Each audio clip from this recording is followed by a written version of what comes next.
할렐루야. 예. 어제 우리가 보았던 말씀 한번 보시죠. 느헤미야가 1차 사역을 마치고 잠시 휴식기를 가졌던 것을 볼 수 있습니다. 그 휴식기가 성경에는 며칠 후라고 기록이 되어 있지만 사실 이건 이제 개역개정의 번역에 조금 문제가 있는 거고요. 정확하게 표현하면 한 최소 2년 이상, 아마 12년의 사역 마치고 한 2년 정도를 바벨론으로 돌아가고 또 거기서 정리할 거 정리하고 다시 유다로 돌아왔다. 요 얘기 어제 봤죠. 근데 돌아왔었을 때 충격적인 일들이 일어났는데 그 일 중에 하나가 바로 그들이 정말 최선을 다해서 지었고 그리고 최선을 다해서 복구하였던 이 성전 공동체가 엉망이 되어버리는 모습 봤죠. 특별히 그 엉망이 된 이유는 다름이 아니라 이 재정부터 세기 시작을 했는데 소위 말해서 성전 안에서 거룩함을 지켜야 될 제사장부터 망가져서 그 제사장과 혹은 도비야, 산발랏 이런 외부 세력들이 손을 잡고 이 예루살렘 공동체의 거룩한 재정을 낭비하고 소비하였던 것을 이제 보게 됩니다. 그러면서 이제 사람들의 마음도 떠나고 레위 사람들도 떠나고 그리고 예배도 엉망진창이 되고 그것을 이제 느헤미야는 다시 바로잡는 무효 이야기까지 어제 봤습니다. 그런데 오늘 그 이후에 또 일들이 나타나는데 흥미롭게도 이 일들도 앞에서 했던 모든 것에 완전히 도루묵이 되어버리는 상황이 되어버립니다. 크게 두 가지 일이 일어나는데요. 우리 함께 우리 15절의 말씀을 같이 한번 읽어보도록 하겠습니다. 15절입니다. 시작. 그때에 내가 본즉 유다에서 어떤 사람이 안식일에 술틀을 밟고 곡식단을 나귀에 실어 운반하며 포도주와 포도와 무화과와 여러 가지 짐을 지고 안식일에 예루살렘에 들어와서 음식물을 팔기로 그날에 내가 경계하였고. 안식의 규정이 완전히 다 무너져 버리죠. 안식일에는 일하지 말라는 분명한 하나님의 율법이 있었음에도 불구하고 그것이 어느새인가 완전히 또 무너져 버리는. 그리고 흥미로운 게 이 무너져 버리는데 한몫하는 게 결론적으로는 장사치들인데 외부에서 온 장사치죠. 이방 사람들이고 그리고 이 이방 사람들 장사치와 그들의 혜택을 누리면서 안식일을 또 망가뜨린 사람이 다름이 아니라 귀족들, 귀장들, 그리고 소위 말해서 리더들이라는 사람부터 시작이 됐다는 것을 보게 됩니다. 충격적이죠. 그런데 이것은 또 여기서 더 나아가서 더 황당한 일도 벌어지게 되었는데 23절에 이런 얘기가 나옵니다. 우리 같이 한번 이것도 읽어볼까요? 시작.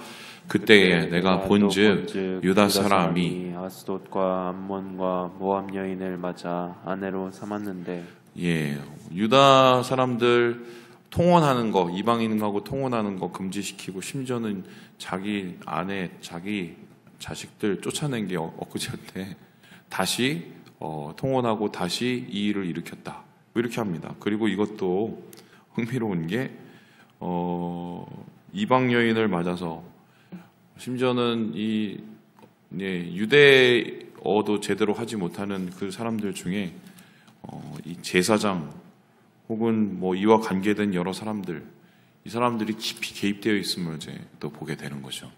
자, 이렇게 되면은 보세요.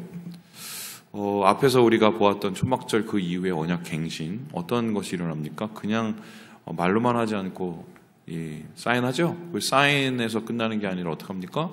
실제적인 강령들을 만들었습니다. 그 강령은 뭐였냐면 일단은 주님의 것을 우리가 지키고 또 성전을 우리 지키기 위해서 어떻게 해요? 안식일을 지키고 그리고 이방인하고 통혼하는 걸 다시 우리가 금지시키고 요 세 가지를 했어요. 그러면 주님의 삶, 그 다음에 주님의 시간, 주님의 것 이것을 이제 다시 회복하는 그 언약 갱신을 했는데 이게 다 깨져버린 겁니다. 다 깨져버리고 맨 처음에 한 2년 만이죠. 원래의 모습으로 다시 돌아가 버린 거예요. 이게 학자들이 생각할 때 이게 어떻게 가능한 일이냐, 이게 사람이 해도 너무하지 않냐. 그래서 어떻게 생각하시는 학자들이 많냐면 지금 여기 특별히 뭐 23절부터 나오는 이방인과 통혼한 이 문제는 그 전의 이야기를 그냥 다시 써놓은 거다 이렇게 생각하시는 분들도 있습니다. 왜냐하면은 거의 구조가 좀 비슷하기도 하고 그리고 이렇게 빨리 무너질 수 있을까 싶어갖고 이게 보면은 지금 느헤미야서가 느헤미야의 일기 그리고 거기에서 일어난 역대 지략 뭐 이런 것들이 섞여서 막 이렇게 있거든요. 그래서 그냥 다시 그 이야기를 뒤에 마무리한 게 아니냐 이렇게 생각하시는 학자들도 있어요. 근데 다시 보시면 알겠지만 분명히 이 흐름상으로 보면 시간은 분명히 느헤미야가 2년 정도 자리를 비운 사이에 일어난 일이라는 얘기가 그냥 딱 보면 보이거든요. 그러면 이거는 한마디로 사람들은 다시 원래의 자리로 그냥 돌아가 버린 겁니다. 돌아가 버린 거예요. 이렇게 사람이 약할까? 이렇게 사람이 약할까? 약하죠. 사람은 약합니다. 이렇게 사람이 의지가 박약할까? 사람은 의지가 박약해요.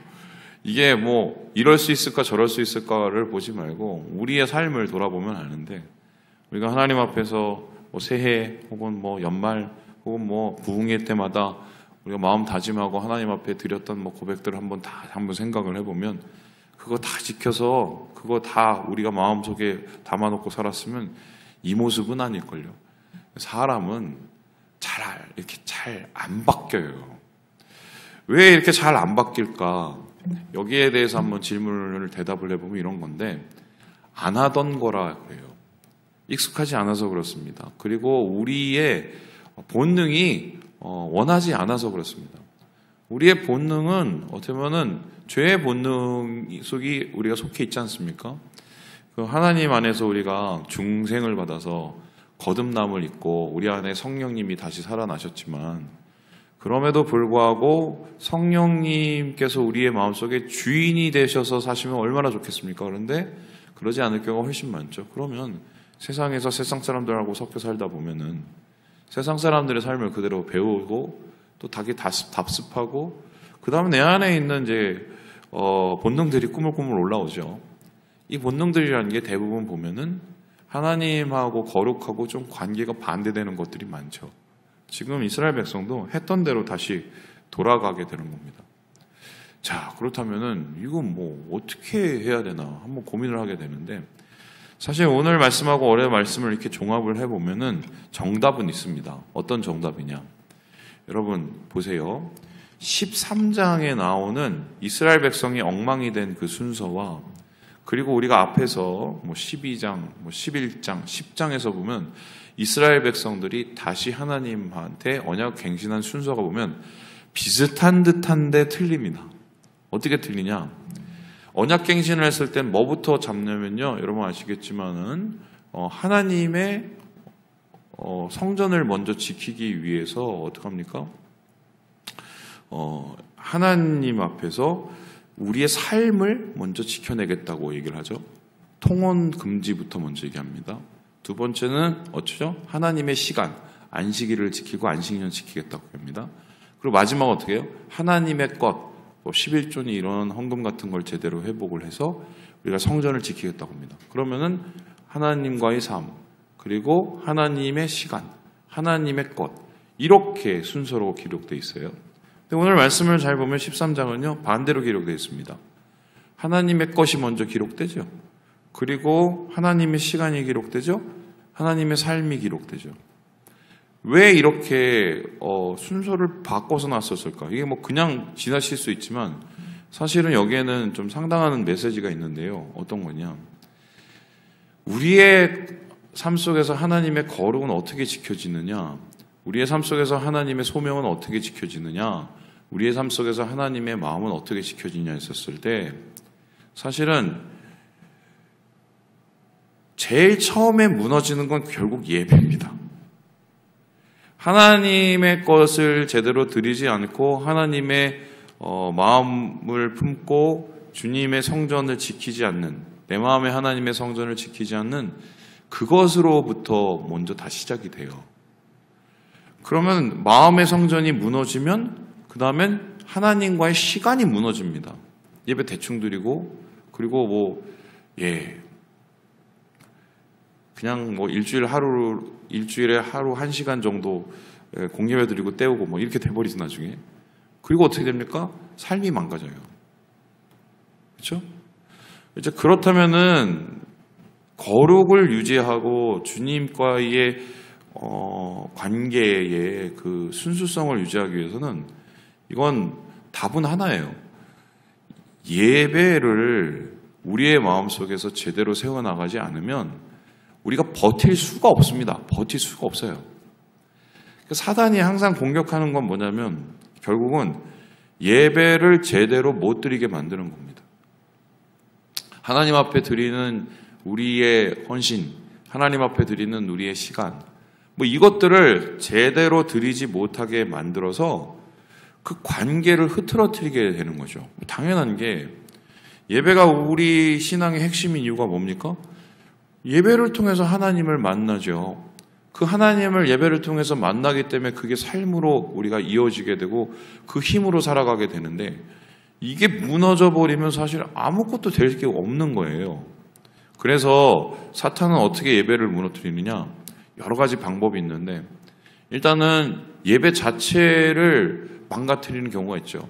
예배 자체를 망가뜨리기 위해서는 예배 드리는 뭐 저나 하는 교육자들이나 이런 사람들 무너뜨리면 되게 쉽겠죠. 그리고 그게 아니면 어떻습니까? 예배를 드리는 것 자체 속에서 망가뜨리지 못하면 관계를 망가뜨립니다. 예를 들어서 이런 거죠. 나 저 목사 꼴보기 싫어서 나 교회 나오기 싫어. 아니면 이런 거죠. 내 저 집사 꼴보기 싫어서 내가 교회 나오기 싫어. 이러면은 또 예배가 또 이제 이상해지죠. 그리고 그것도 안 되면 어떻게 하는 줄 아십니까? 그때부터는 장기적인 방법을 쓰는데 소위 말해서 이슬비에 가랑비에 속옷 적듯이 조금씩 후퇴하게 만들어갑니다. 조금씩 후퇴하게 만들어요. 아마 지금 오늘 나오는 이 안식일의 규정도 아마 그렇게 무너지지 않을까 싶은데 맨 처음에는 아주 작은 것부터 시작을 했겠죠? 뭐 이 정도는 뭐 되는 거 아니겠어? 그런데 그게 하나 되고 나면 그 다음 건 두세 개는 쉬워져요. 두세 개가 쉬워지면 그 다음은 그냥 10개, 20개 이제 가는 거죠. 지금 어떻게 보면 이스라엘 백성들이 그렇게 예배 관계를 무너뜨려서 다시 원래의 모습으로 돌아가게 만드는 이런 좀 안타까운 기록들이 오늘 성경 가운데 있다. 그래서 오늘 말씀을 통해서 우리는 깨달아야 되는 게 뭐냐면 그냥 이렇게 무조건 이걸 진리로 받아들여서 무방하신데요. 나의 예배, 하나님 앞에 드리는 우리의 예배를 어렵게 만들고 방해하는 것은 다 그냥 사탄이라고 보시면 됩니다. 그게 사람이든 그게 관계든 어떤 일이든 상처든 간에 여러분 내가 예배를 이래서 못 드려 이렇게 해서 못 해먹겠네 이렇게 만드는 모든 것은 결국 나를 하나님과 멀어지게 하는 사탄의 공작이고 사탄의 계략이라고 보시면 돼요. 그거는 진짜 어떻게 물리쳐야 되냐? 예수의 이름으로 십자가 거가면서 물리쳐야 됩니다. 그렇지 않으면 우리가 못 살아요. 예배 속에서 우리가 모든 것을 얻기 때문인 거죠. 결국 이러한 이 상황, 맞닥뜨려진 상황 속에서 에스라와 느헤미야는 이걸 해결을 해야 됐죠. 특별히 느헤미야는 유대 총독으로 다시 부임했기 때문에 이제는 뭐 행정적인 조치를 해야 됩니다. 그리고는 어떻게 합니까? 다 쫓아내기 시작하죠. 보니까요, 21절에 볼까요? 성 밑에서 자고 앉았는 이 사람들을 니네 내일부터 여기 있으면 아주 그냥 다 잡아버릴 거야. 아주 겁박을 해갖고 다 쫓아내버립니다. 그리고는 여기서 끝난 게 아니라 27절을 보세요. 아예 대놓고 27절에 비방을 합니다. 아니 이방 여자를 쫓아낸 지가 언젠데 니네 또 다시 이러냐 이러면서 아예 대놓고 이제 싸우기 시작하죠. 아직 거룩하지 못한 것과의 전쟁을 시작하게 되는데 결국 이것을 통해서 이렇게 얘기하는데요. 우리 함께 30절의 말씀을 같이 한번 읽어보도록 하겠습니다. 시작. 내가 이와 같이 그들에게 이방 사람을 떠나게 하여 그들을 깨끗하게 하고 또 제사장과 레위 사람의 반열을 세워 각각 자기 일을 맡게 하고 사람을 새로 세우죠. 사람 새로 세우고 그리고 제도를 다시 원래 원자리로 돌이키고 이런 것을 통해서 소위 말해서 갱신에 또 갱신을 하게 되는 이야기가 느헤미야의 마지막 부분이다. 그런데 참 저는 이 말씀 볼 때마다 느끼는 게 이게 더 멋있게 이 느헤미야라는 책을 마무리할 수 있었을 것 같은데 오늘 보시면 좀 뜬금이 없지 않습니까? 그냥 얘기가 아직 다 끝난 것 같지 않은데 딱 끝난 듯한 느낌이 들죠. 그래서 이걸 가지고 어떤 학자들은 재밌는 얘기를 하는데 이런 얘기합니다.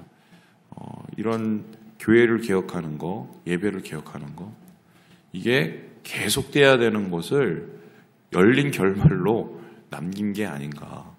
이것을 우리식으로 다시 해결하면 교회는 항상 개혁이 돼야 되는 거고 우리의 예배는 항상 바르게 갱신이 돼야 되는 거고 아마 이 느헤미야가 던지는 메시지가 그거겠죠. 오늘도 나는 새로워진다. 오늘도 나는 갱신된다. 오늘도 우리는 개혁돼야 된다.